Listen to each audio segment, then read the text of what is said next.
If I could come up with one word, it would be tariffs.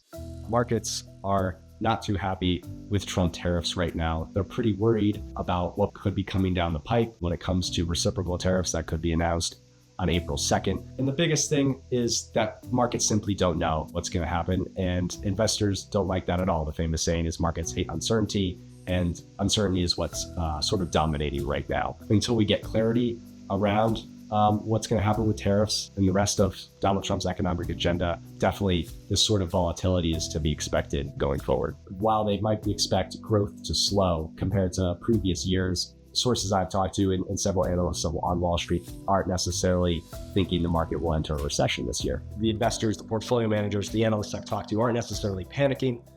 They think that this sell-off could reverse in the near future, but there's definitely still a lot of uncertainty, and that's what, as the saying goes, that's what markets hate the most. When it comes to very targeted tariffs on China, like during Trump's first term, that's not necessarily a surprise. But when it comes to, blanket 25% tariffs on all goods from, say, Mexico and Canada, that would be something that would deeply disrupt sort of interconnected supply chains. There seems to be some level of consensus on what certain things that tariffs could lead to. One, you're almost certain to see higher consumer prices, and so that decreases the purchasing power of the consumer. Whether you're going to the grocery store or somewhere else, you're probably buying a little less. As firms are looking to deploy capital and make investments, invest in infrastructure, things like that, they're not going to do so until they really know what the picture is going to look like.